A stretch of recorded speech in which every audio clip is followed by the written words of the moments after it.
Hello students, welcome to ePathshala. I am Dr. Khushbu Mahajan and I am working as a research associate in the Department of Political Science, Punjab University, and I am also teaching in the Department of Institution for Social Sciences and Research in the same university. Today we are going to discuss the module Religion and Politics, Secularism, Communalism and Rise of Hindutva. We know that even after the 70 years of independence, the role of religion in Indian politics is not settled. In this context, we can consider 3 points. First, India is a diverse nation and it has various religions: Hindus, Muslims, Sikh, Parsis, Christians, Buddhists and Jains. And second point is that despite the sizable majority of any of this religion, there is no state religion. State is secular. State has declared itself secular with no religion of its own. And thirdly, and most importantly, India has hugely affected because of its past, because in the past India was divided on the grounds of religion during partition. And all these 3 factors have immensely helped in affecting the psyche of the India in public realm. Objectives. Major objective of this module is to ascertain the issue of religion-politics relationship in general and its operationalization in case of India.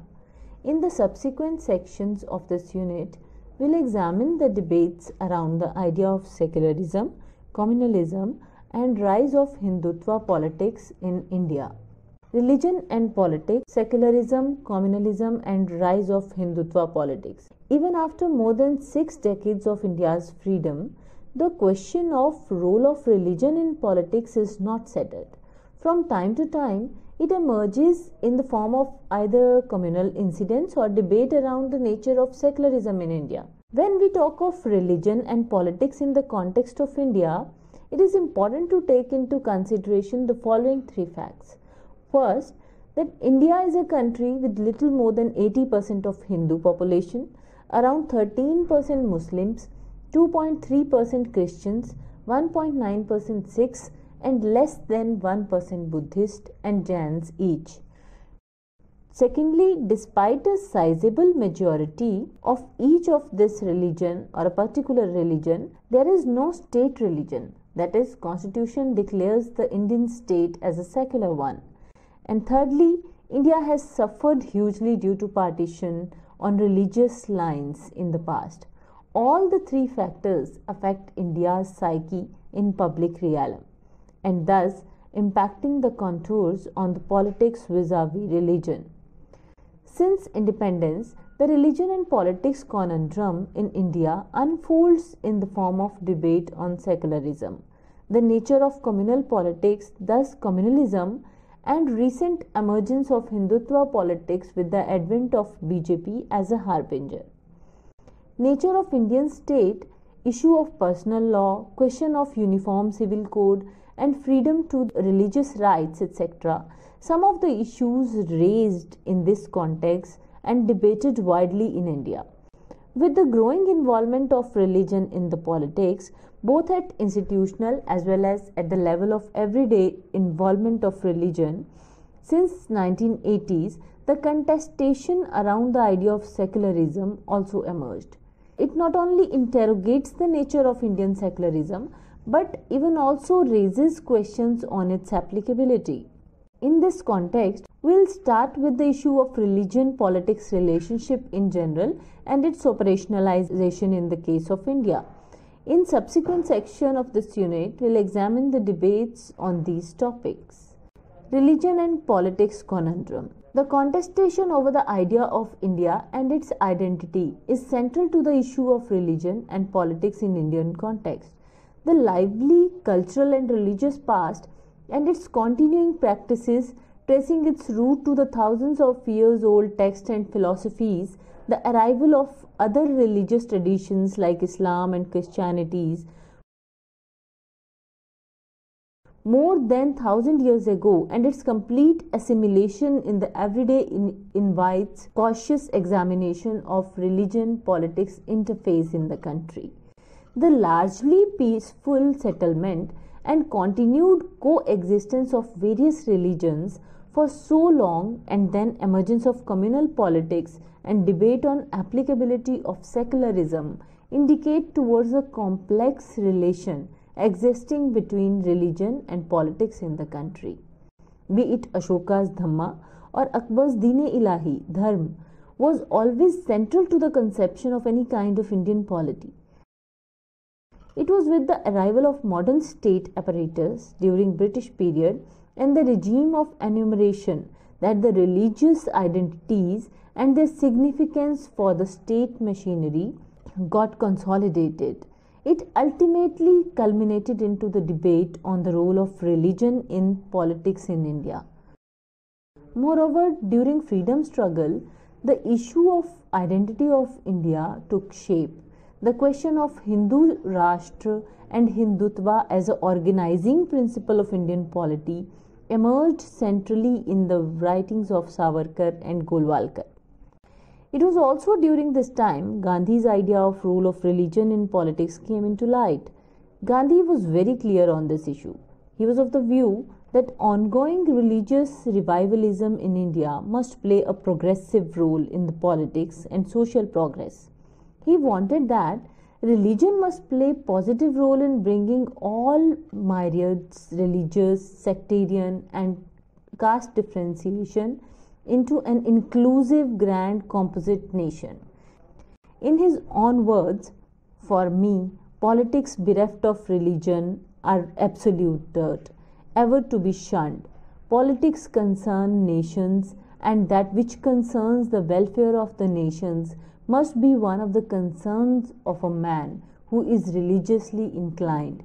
In other words, a seeker after God and truth. For me, God and truth are convertible terms, and if anyone told me that God was God of untruth or a God of torture, I would decline to worship him. Therefore, in politics also we have to establish the kingdom of heaven." Nehru, on the other hand, was a staunch opponent of mixing religion with politics. He was very vocal in his opposition to the idea of religion playing key role in social life. Time and again, he reminded that modern Western rational thinking should be the core organizing principle of the political life of Indian state.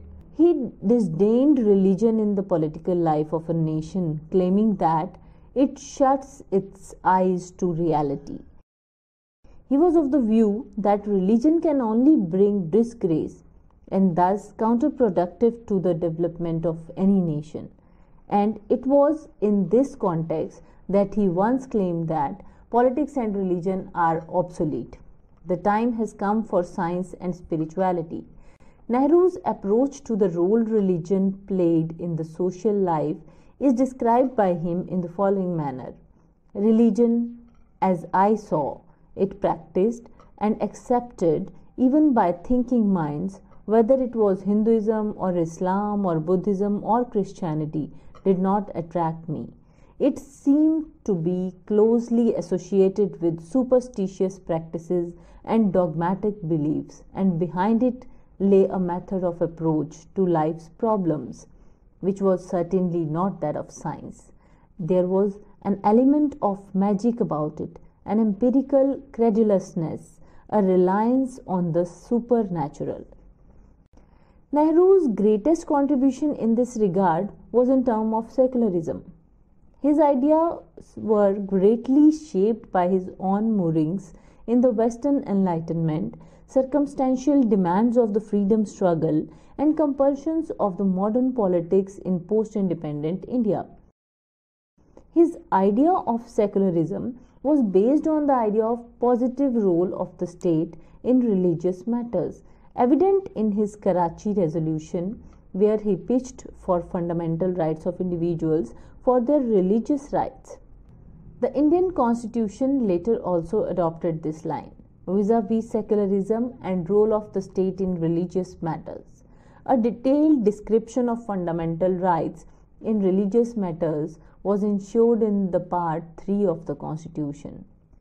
Secularism and its discontent. 1980s was the most churning phase of Indian polity. It not only invited economic crisis and thus eventually liberalization of Indian economy in early 1990s, but also issues concerning identities like caste and religion. It brought the identity issue as a central to the very notion of what constitutes the politics. This also led to the questioning of the very basis of the modern democratic societies like India, such as civil society, citizenship, human rights and freedoms, secularism and tolerance. These ideas are interrogated not only in public sphere and political arena, but also in the intellectual world, that is from sites of practice as well as from academic perspectives. In the academics, both critical stream greatly influenced by the Western intellectual discourse and post-colonial studies provide reference points for this exercise.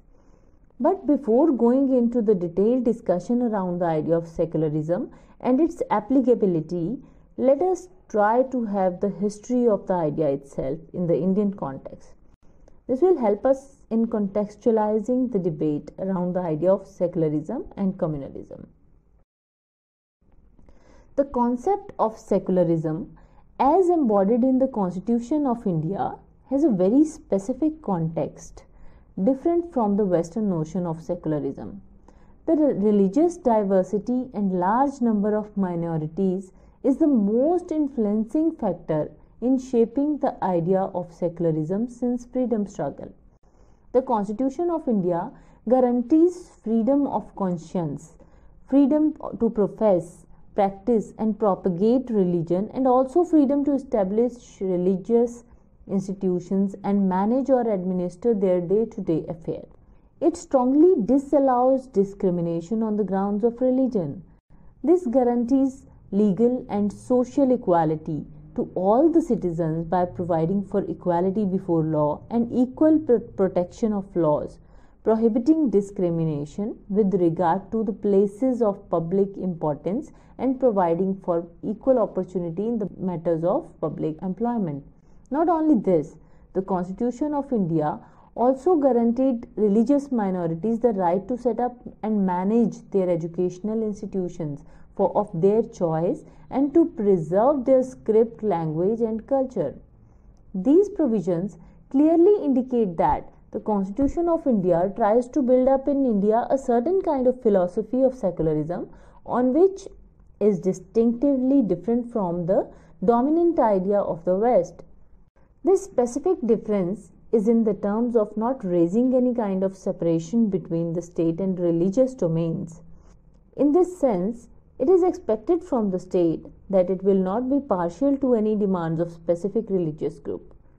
Moreover, secularism will not be only what Rajiv Bhargava called the policy, but also principle of the state.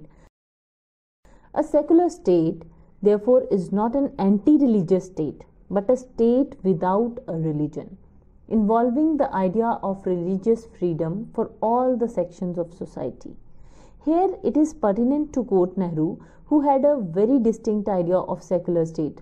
According to him, it does not obviously mean a state where religion as such is discouraged. It means freedom of religion and conscience, including freedom for those who have no religion.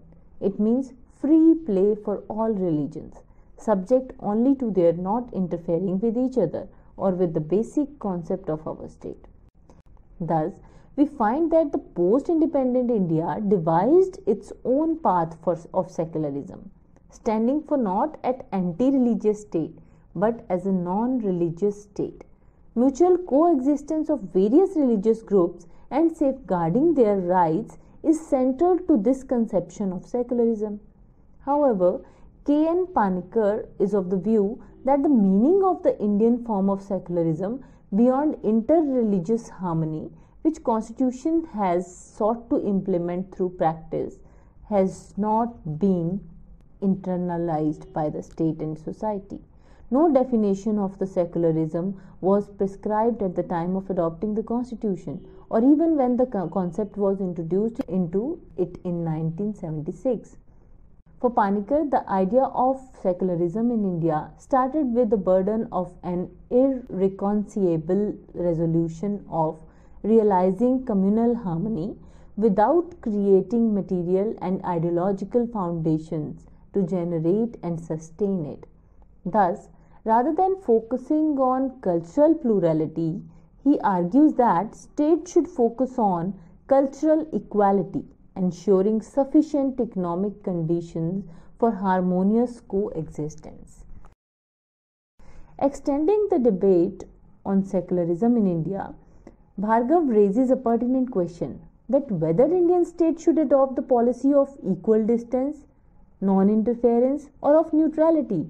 For Bhargav, modern secularism is fully compatible with, indeed sometimes even dictate a defense of differentiated citizenship, and secularity of the state does not necessitate strict intervention, non-intervention, or equidistance, but rather any or all of these as the case may be. Bhargav therefore argues a case for group sensitivity and principled distance as against the policy of equidistance. And it is in this regard he argues that secularism should not only be treated as policy but also a principle. Moving away from the above line of argument, which explores the possibility of Indian version of secularism, there are theorists who argue that the very idea of secularism is Eurocentric, thus it doesn't fit in the Indian conditions. In the context of growing religion politics nexus since 1980s onwards and the problem of fundamentalism and communalism, the Nehruvian idea of secularism is being constantly interrogated by the intellectuals. It is argued that secularism as adopted in India is idealistic, not viable, as it is influenced by alien Western concepts that cannot understand the finer nuances of dynamics of Indian social realities. Ashish Nandy observes that the increasing inter-religious riots are taking place in the cities, especially in and around the industrial areas. Religious violence, according to Nandy, has something to do with the urban industrial vision of life, and with the political processes, the vision of let's loose. Modern India has therefore a lot to answer for. Like Nandy and T.N. Madan, regards secularism as a dream of minority, which wants to shape the majority in its own image, but lacks the power to do so in a democratically organized polity. Madan argues that secularism is a social myth and an alien cultural ideology that takes the support of the state and has failed to make the desired headway in India. And precisely because of this, argues Madan, what has made great strides are Hindu revivalism and Muslim and Sikh fundamentalism. However, both Nandy and Madan are of the different opinion on the reason behind it. The failure of secularism, according to Nandy, is attributable to modernity, whereas to Madan it is the existence of primordial society which is responsible for it. Communalism and Hindu fundamentalism in India. Communalism in its various forms and phases emerged in India at different junctures of its history. In modern Indian polity, it has its traces in colonial period. In recent past, with the rise of Hindutva forces and the movement around Ram Janam Bhoomi Babri Masjid, new phase of communalism has raised its head with distinctive character in the form of fundamentalism. In this context, it is important to clearly distinguish between communalism and fundamentalism at the outset. There is in general tendency to equate religious fundamentalism with communalism or to treat one as a synonym for the other. In fact, two are quite distinct and different, though they can become correlated and have many ideological and political elements in common. The basic characteristic of fundamentalism can be counted as follows. First, the fundamentalism stands for returning to the fundamental tenets of a religion. that is, to the original formulations as propounded by the religious texts in the early periods. It needs to be literally understood and applied in social organization of life of contemporary times. Secondly, fundamentalism asserts that all the aspects and areas of life are to be governed by the true revealed religious embodied in the original text. In other words, God's word are to be made the basis of the society, economy, and polity. Thirdly, fundamentalism strongly opposes the separation between state, religion, and politics. And fourth, it stands for the religious control over the education and moral code of conduct in the society. Fifth, fundamentalism is basically opposed to the idea of rationality and freedom of expression in religious matters. Communalism, on the other hand, starts with the belief that people can be organized, grouped together around their religious identities. This organization leads to antagonistic relation between communities on the issue of divergent interests. It works both as an ideology and as politics organized around that ideology. Bipin Chandra argues that communalism can be best understood through its three stages development as follows.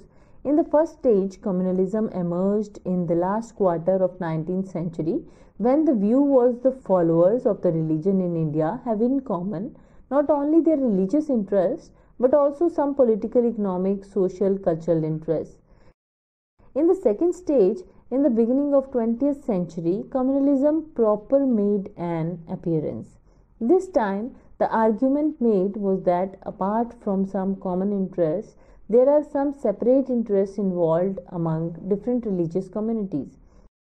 In the third stage, communalism emerged in the form of mutually antagonistic interests and their clashes in the context of Hindus and Muslims. It gave birth to two-nation theory, and finally two nations, India and Pakistan, in 1947 emerged. The common thread between fundamentalism and communalism is in terms of both opposing the separation of religion and politics.